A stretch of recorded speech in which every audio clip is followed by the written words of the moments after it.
اس سے پتہ یہ چلتا ہے کہ جہاں ہمیں بہت ساری چیزوں کا خیال رکھنا چاہیے، اسی طرح ہمیں اپنے وقت کا خیال رکھنا چاہیے۔ وقت کو ضائع نہیں کرنا چاہیے، وقت کو برباد نہیں کرنا چاہیے، لایانی کاموں میں اپنے وقت کو نہیں لگانا چاہیے۔ اسی لیے اللہ کے نبی صلی اللہ علیہ وسلم نے کہا کہ من کان یؤمن باللہ والیوم الآخر فلیقل خیرا او لیصمت۔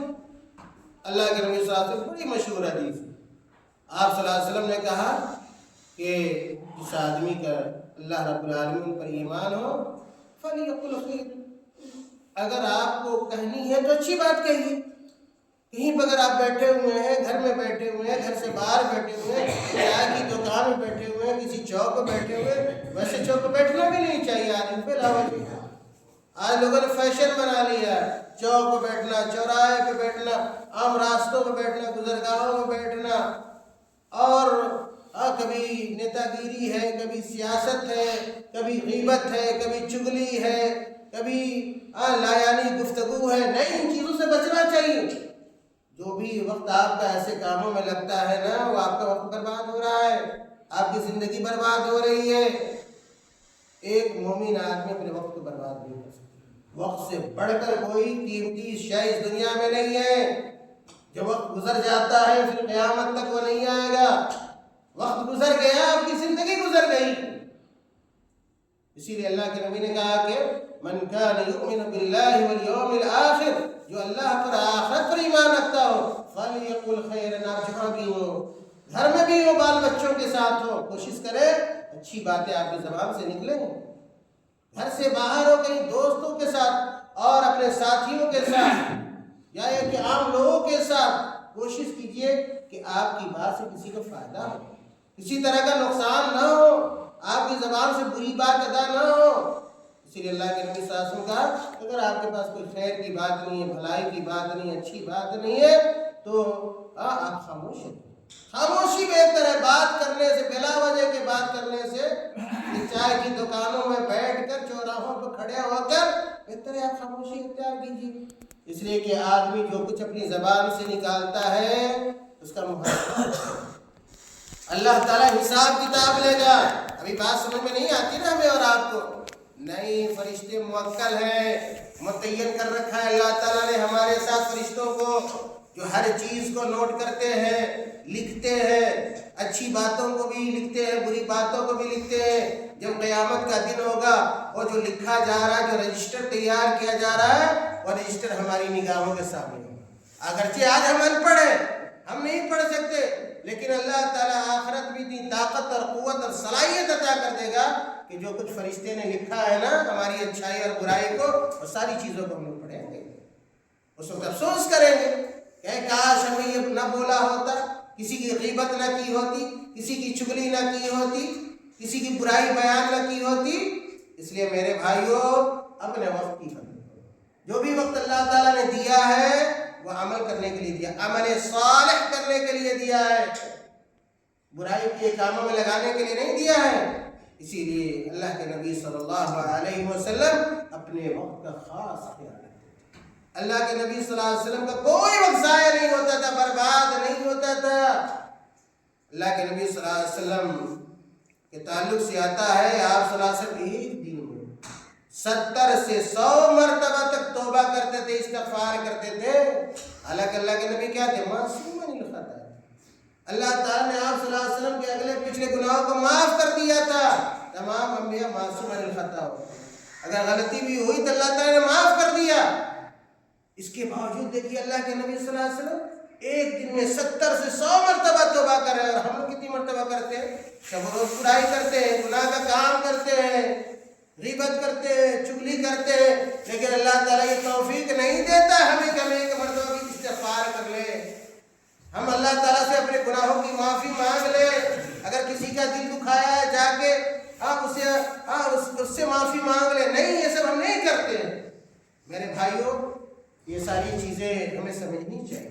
ایسے ہی نہیں جیسے طبیعت میں آئے ہم نے زندگی گزاری، ٹھیک ہے آپ مر جائیے گا، لیکن مر کے یوں ہی نہیں رہیے گا۔ جو کچھ ہم نے اور آپ نے کیا ہے اس کا حساب کتاب دینا پڑے گا۔ میرے بھائیوں، اسی طرح وقت سے فائدہ اٹھانے کا ایک بہتر طریقہ یہ ہے کہ ہم لوگ اللہ تعالیٰ کی عبادت کریں، اور اس کے علاوہ جو وقت بچتا ہے ہمارا اور آپ کا، ذکر و اذکار میں لگائیں، ذکر و اذکار میں لگائیں، دعا پڑھنے میں جہاں بھی آپ ٹہل رہے ہیں، آپ گھوم رہے ہیں، اللہ کے نبی صلی اللہ علیہ وسلم سے جو منقول اور معصور جو دعائیں ہیں، اللہ کے نبی صلی اللہ علیہ وسلم جو جن دعاؤں کو پڑھا کرتے تھے ان دعاؤں کو پڑھنے کا انتظام کیجئے۔ چھوٹی چھوٹی دعائیں ہیں، اگر آپ پڑھیے گا بڑا اجر ملے گا، بڑا ثواب ملے گا۔ اس حوالے سے کچھ باتیں میں آپ کے سامنے رکھوں، خاص طور سے اللہ تعالیٰ کی تسبیح بیان کیجیے، اللہ تعالیٰ کی پاکی بیان کیجیے، اللہ تعالیٰ کی تسبیح بیان کیجیے، اللہ تعالیٰ کی تحمید بیان کیجیے خالی وقتوں میں۔ اللہ کے نبی صلی اللہ علیہ وسلم نے ایک حدیث کے اندر بیان فرمایا، کہا آپ صلی اللہ علیہ وسلم نے من قال سبحان اللہ العظیم و بحمدہ، کتنی چھوٹی سی بات ہے، من قال، اللہ کے نبی کہتے ہیں کہ من قال سبحان اللہ العظیم و بحمدہ غرست لہ نخلۃ فی الجنہ۔ اللہ کے نبی صلی اللہ علیہ وسلم کہتے ہیں کہ جو آدمی سبحان اللہ العظیم و بحمدہ کہتا ہے، سبحان اللہ العظیم و بحمدہ، صرف چار کلمہ ہے، سبحان اللہ العظیم و بحمدہ۔ اگر کوئی آدمی اتنا بھی کہتا ہے، اللہ کے نبی کہتے ہیں اس آدمی کے لیے جنت میں ایک کھجور کا پیڑ لگا دیا جائے گا، جنت میں کھجور کا پیڑ لگ جائے گا۔ کس آدمی کے لیے کہ یہ چھوٹی سی دعا پڑھ لیتا ہے، سبحان اللہ العظیم و بحمدہ۔ تو کیا مشکل ہے ہمارے لیے؟ چلتے پھرتے جہاں رہے سبحان اللہ العظیم و بحمدہ، سبحان اللہ العظیم و بحمدہ پڑھتے رہے، اور جنت میں ہر اس ایک دعا کے بدلے ایک کھجور کا پیڑ ہمارے لیے لگتا رہے۔ اسی طرح اللہ کے نبی صلی اللہ علیہ وسلم نے ایک دوسری حدیث کے اندر کہا، من قال سبحان اللہ و بحمدہ، سبحان اللہ و بحمدہ، یہ اور چھوٹی دعا ہے، سبحان اللہ و بحمدہ۔ اگر کوئی آدمی ایک دن میں 100 مرتبہ اس کو پڑھتا ہے، ایک دن میں 100 مرتبہ اس کو پڑھتا ہے، دیکھیے پڑھنے کا کیا فائدہ ہوگا، کتنا ثواب ملے گا آپ کو۔ اللہ کے نبی صلی اللہ علیہ وسلم کہتے ہیں حطت خطایا وان كانت مثل الزبد البحر۔ اللہ کے نبی صلی اللہ علیہ وسلم نے کہا کہ اگر آپ 100 مرتبہ سبحان اللہ و بحمدہ کہتے ہیں تو اس کے بدلے آپ کے گناہ معاف ہو جاتے ہیں، آپ کے سارے گناہ جو چھوٹے چھوٹے گناہ ہم سے جانے اور انجانے میں ہوتے رہتے اللہ تعالیٰ معاف کر دے گا، اگرچہ سمندر کے جھاگ کے برابر ہی وہ گناہ کرتے ہیں، یعنی سمندر میں جو پانی کا بلبلا جھاگ جو جمع ہو جاتا ہے گندگی، اس کے برابر ہی، اگر آپ اس کے برابر کیوں نہ آپ کا گناہ ہو، لیکن اس دعا کے پڑھنے کی وجہ سے اللہ تعالیٰ ہمارے ان گناہوں کو بھی معاف کر دے گا۔ تو یہ چھوٹی سی دعا ہمیشہ یاد رکھنی چاہیے، سبحان اللہ و بحمدہ۔ بس جہاں بھی رہے، آپ بازار جا رہے ہیں، آپ سکٹا جائیں، مرجدوا جائیں، آپ بیتیا جائیں، آپ گاڑی میں بیٹھے ہوئے، آپ موٹر سائیکل پہ بیٹھے ہوئے، ادھر ادھر کی بات نہ کیجیے، آپ سائیکل سے جا رہے ہیں، آپ سبحان اللہ و بحمدہ پڑھتے جائیے، پتہ نہیں کتنی مرتبہ آپ پڑھ لیں گے، یہاں سے مرجدوا بازار جاتے ہوئے، سکٹا بازار جاتے ہوئے، اور اللہ تعالیٰ اس کی برکت سے آپ کے گناہوں کو معاف کر دے گا۔ میرے بھائیوں، اسی طرح اللہ کے نبی صلی اللہ علیہ وسلم نے ایک اور حدیث کے اندر بیان فرمایا کہ احب الکلام الی اللہ اربع۔ اللہ کے نبی صلی اللہ علیہ وسلم فرما رہے ہیں کہ اللہ تعالیٰ کے نزدیک 4 کلمات بڑے محبوب ہیں، اللہ تعالیٰ کو 4 کلمات بڑے محبوب، بڑے پسند ہیں۔ احب الکلام الی اللہ، کہ اللہ تعالیٰ کے نزدیک جو کلام پسند ہے، اللہ تعالیٰ کی جو بات پسند ہے، اس میں سے 4 باتیں بہت اہم ہیں، اور وہ 4 باتیں کون سے ہیں؟ اور اللہ کے نبی صلی اللہ علیہ وسلم نے کہا سبحان اللہ والحمد للہ ولا الہ الا اللہ اللہ اکبر۔ یہ 4 کیا ہے؟ 4 جملے کہہ لیجیے اس کو، سبحان اللہ، کہیں بھی رہا سبحان اللہ، والحمد للہ ولا الہ الا اللہ اللہ واللہ اکبر۔ یہ 4 کلمات کہتے رہے، یہ وہ کلام ہے جو اللہ تعالیٰ کو سب سے زیادہ پسند ہے۔ ایک مرتبہ اور دہرا دوں، سبحان اللہ والحمد للہ ولا الہ الا اللہ واللہ اکبر۔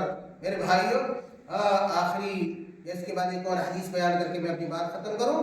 اللہ کے نبی صلی اللہ علیہ وسلم نے کہا، بڑی مشہور حدیث ہے، کلیمتان خفیفتان علی اللسان ثقیلتان فی المیزان حبیبتان الی الرحمن سبحان اللہ وبحمدہ سبحان اللہ العظیم۔ چھوٹی سی دعا، سبحان اللہ وبحمدہ سبحان اللہ العظیم. کتنی پیاری سی دعا ہے, چھوٹی سی دعا ہے. دیکھیے اس کے بارے میں اللہ کے نبی نے کیا کہا, کلمتان خفیفتان علی اللسان, کہ دو ایسے کلمے ہیں جو زبان پر بڑے ہلکے ہیں. دو کلمے ایسے ہیں جو زبان پر پڑھنے کے اعتبار سے بڑے ہلکے ہیں. ثقیلتان فی المیزان, جب قیامت کا دن ہوگا اور ہمارے اعمال کو جب تولا جائے گا, ترازو پر رکھا جائے گا, تو یہی دونوں ہلکے اللہ تعالیٰ کے ترازو پر بہت بھاری ہو جائیں گے. اللہ کے نبی آگے, اللہ کے نبی صلی اللہ علیہ وسلم آگے فرمایا حبیبتان الرحمن, یہ جو دونوں کلمہ ہے یہ اللہ تعالیٰ کو بڑے پسند بھی ہے. اور پھر اللہ کے نبی نے وہی دعا بتلائی, سبحان اللہ و بحمدہ, یہ کلمہ سبحان اللہ و بحمدہ سبحان اللہ العظیم. میرے بھائیو, اگر آپ یہ چاہتے ہیں کہ آخرت میں آپ کے عمل والا ترازو بھاری ہو جائے اللہ تعالیٰ کے ہاں, تو ہمیشہ ان دعاؤں کو پڑھتے, اس دعا کو پڑھتے رہیے, سبحان اللہ و بحمدہ سبحان اللہ العظیم. میرے بھائیو, آخری جو حدیث ہے, اللہ کے نبی صلی اللہ علیہ وسلم فرمایا, ایعجز احدکم ان یکسب کل یوم الف حسن. اللہ کے نبی صلی اللہ علیہ وسلم نے کہا, کیا تم میں سے کوئی آدمی اس بات سے قاصر رہ جائے گا, عاجز رہ جائے گا کہ اس کے لیے روز 1000 نیکی. اگر آپ یہ چاہتے ہیں روزانہ آپ کو آپ کے کھاتے میں, آپ کے اکاؤنٹ میں, آخرت کے اکاؤنٹ میں, آج لوگ دنیا کا اکاؤنٹ بنانے میں لگے ہوئے ہیں, بینک بیلنس جمع کرنے میں لگے ہوئے ہیں, آخرت کی لوگوں کو فکر نہیں مرنے کے بعد کیا ہونے والا ہے. اس لیے میرے بھائیوں, اللہ کے نبی نے کہا اگر آپ یہ چاہتے ہیں کہ ایک دن میں آپ کو 1000 نیکی ملے, تو کہا اللہ, جب اللہ کے نبی نے سوال کیا تو صحابہ کرام نے کہا کہ ہاں اللہ کے نبی صلی اللہ علیہ وسلم بالکل بتائیے, ہم چاہتے ہیں کہ ایک دن میں 1000 نیکی ملے. قیامت کا دن ہوگا نا, ایک نیکی بھی مانگنے جائیں گے, نہیں ملے گا. آپ کے قریبی رشتے دار نہیں دیں گے, آپ کا بیٹا نہیں دے گا, آپ کی بیٹی نہیں دے گی, آپ کی بیوی نہیں دے گی, آپ کا بھائی نہیں دے گا, آپ والد نہیں دیں گے. یہ نیکی کمانے کا موقع ہے, یہ زندگی دی اللہ تعالیٰ نے آخرت بنانے کے لیے. اس لیے ایک ایک نیکی کی فکر میں رہیے. کہتے ہیں فَسَأَلَهُ صَائِلٌ مِّن جُلَسَائِهِ, جب اللہ کے نبی صلی اللہ علیہ وسلم یہ بات کہی تو بیٹھنے والوں میں سے ایک نے کہا, کیف یکسب احدنا الف حسنہ, کہ اللہ کے نبی صلی اللہ علیہ وسلم, ہم میں سے ایک آدمی ایک دن میں 100 نیکی کیسے جمع کر سکتا ہے, کیسے کما سکتا ہے. تو اللہ کے نبی صلی اللہ علیہ وسلم نے طریقہ بتایا, کہا کہ اگر تم چاہتے ہو کہ ایک دن میں 1000 نیکی ملے تمہیں, یسبح 100 تسبیحۃ, تو جہاں رہو وہاں اللہ تعالیٰ کی تسبیح بیان کرو, سبحان اللہ. جب سبحان اللہ کہو گے تو 100 مرتبہ سبحان اللہ, 100 مرتبہ اگر آپ کہیں گے تو گویا 1000 نیکی آپ کے آخرت کے کھاتے میں لکھ دی جائیں گی. کہتے ہیں فَيُكْتَبَ لَهُ أَلْفُ حَسَنَةٍ, اگر کوئی آدمی 100 مرتبہ تسبیح پڑھتا ہے اس کو 1000 نیکیاں ملتی ہیں. اور يُحَدُّ عَنْهُ أَلْفُ خَطِيَّةٍ, یا یہ کہ اس کے 1000 گناہ معاف ہو جائے. 1000 گناہ آپ کے معاف ہو گئے. کیسے 1000 گناہ معاف ہوگا 100 مرتبہ تسبیح پڑھنے سے. 1000 نیکیاں آپ کو ایک دن میں مل جائیں گی 100 مرتبہ تسبیح پڑھنے سے. میرے بھائی دراصل میں بتلانا یہ چاہ رہا تھا, اللہ تعالیٰ نے یہ جو زندگی دی ہے یہ آخرت کی تیاری کے لیے دی ہے. پتہ نہیں ہم اور آپ قبر کے مہمان بن جائے, آخرت کے مہمان بن جائے اور ہماری موت آ جائے, اس کے وقت کو ضائع نہ کیجیے, وقت کو برباد نہ کیجیے, چاہے وہ جوان ہو یا بوڑھا ہو یا مرد ہو یا عورت ہو یا بچہ ہو, جو بھی ہو, ہمیشہ آخرت کی یاد اپنے سینوں میں بسائے رکھے, آخرت کی تیاری کرتا رہے, اللہ تعالیٰ سے اجر کی امید باندھے رکھے اور کوشش کرے کہ صبح سے شام تک اس کا ایک ایک پل, اس کی ایک ایک گھڑی یہ اللہ تعالیٰ کی عبادت میں, اس کی بندگی میں, ذکر و اذکار میں, قرآن کی تلاوت میں, صوم و صلات میں گزرے. وہی آدمی دنیاوی اعتبار سے بھی کامیاب ہے اور اخروی اعتبار سے بھی وہی آدمی کامیاب ہے. بد نصیب ہے وہ لوگ جن کو اللہ کی عبادت کا موقع نہیں ملتا ہے, ان کی زبانوں پر دعائیں نہیں ہوتی ہیں, گالیاں ہوتی ہیں, ان کی دعاؤں پر فلمی گانے ہوتے ہیں, بہت ساری لایانی باتیں ہوتی ہیں. وہ لوگ بد نصیب ہے. ایسے لوگوں کو اپنی اصلاح کرنی چاہیے, اپنا محاسبہ کرنا چاہیے, سوچنا چاہیے اور اپنے اللہ نے جو وقت دیا ہے اللہ تعالیٰ کی مرضیات میں, اللہ تعالیٰ کو خوش کرنے میں اس وقت کو لگانا چاہیے. انہی باتوں کے ساتھ میں اپنی اس گفتگو کو ختم کرتا ہوں اور اللہ تعالیٰ سے دعا کرتا ہوں اللہ تعالیٰ ہماری زندگی کو بابرکت بنائے. اللہ تعالیٰ ہم تمام لوگوں کو اپنی زندگی سے فائدہ اٹھانے کی توفیق عطا فرما دے. اللہ تعالیٰ ہم تمام لوگ کو اپنا محاسبہ کرنے کی توفیق عطا فرمائے. اللہ تعالیٰ ہم تمام لوگ کی عبادتوں کو قبول فرما لے. اللہ تعالیٰ ہماری نماز ٹوٹی پھوٹی جو ہم عبادت کرتے ہیں اللہ تعالیٰ اس کو ہمارے لیے آخرت میں نجات کا ذریعہ بنا دے. اللہ تعالیٰ ہمیں اس کے بدلے جنت الفردوس عطا فرما دے. اللہ تعالیٰ ہمیں گناہوں سے بچائے, معصیت سے, برائی سے بچائے, اور ہمیں نیک کام پر, اچھے اعمال پر اللہ تعالیٰ ہمیں ثابت قدم رکھے اور باقی رکھے. آمین. وآخر دعوانا الحمدللہ رب العالمین. اس کے بعد میں ایک گزارش